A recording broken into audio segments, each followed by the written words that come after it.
After watching The Last Dance, you are undoubtedly familiar with the Chicago Bulls' historic dynasty, in which Michael Jordan and Scottie Pippen led the Bulls to 6 rings in 10 years. But what happened after their 6th and final ring? Prior to the 97-98 season, then Bulls general manager Jerry Krause publicly stated that it would be Phil Jackson's last season as coach.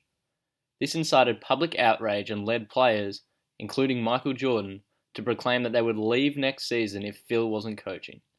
Despite this, Krause didn't back down, and Jackson left the Bulls on the 23rd of June 1998. It wasn't until January 13th of the next year that anything else happened, when news broke that the Bulls fans' worst nightmare had been realized once again. Michael Jordan was retiring.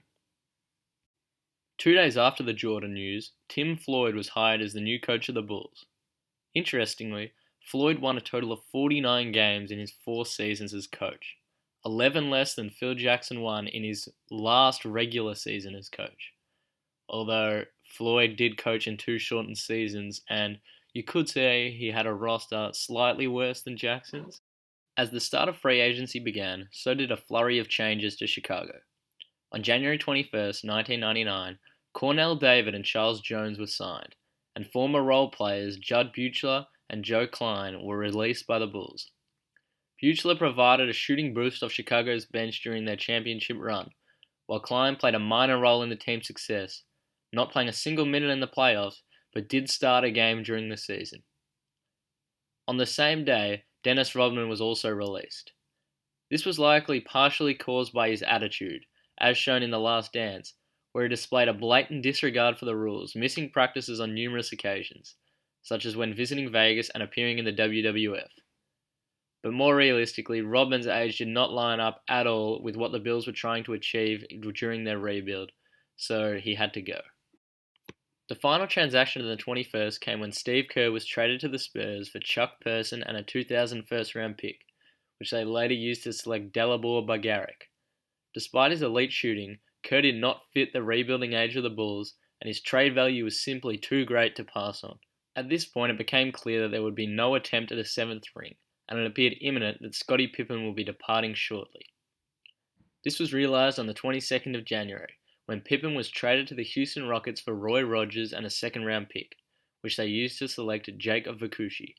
The next day, Australian big man Luke Longley, who received very little mention in The Last Dance despite averaging the 4th most points on the team during the 97-98 season, with 11.4, was traded to the Phoenix Suns. This trade seems to be the only real win for the Bulls, as they received Mark Bryant, Martin Murusep, Bubba Wells, and most importantly a first-round pick, which was used to select Ron Artest, otherwise known as Metta World Peace, otherwise known as the Panda's friend.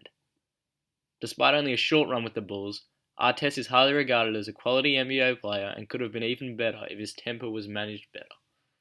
On the 25th of January, MJ's prodigy, Scott Burrell, was released by the Bulls to make way for Brent Barry. Burrell showed true glimpses of promise while on the Bulls, but his career never really amounted to much, potentially due to not having a win-at-all-cost mentality, as identified by Jordan in the documentary.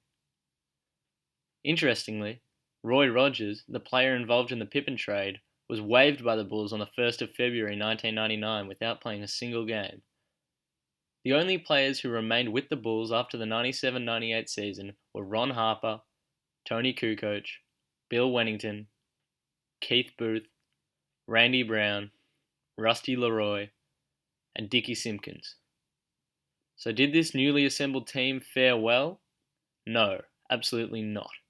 They didn't make the playoffs again until 2005, and never really looked like challenging for a ring since, apart from potentially the short-lived Derrick Rose era.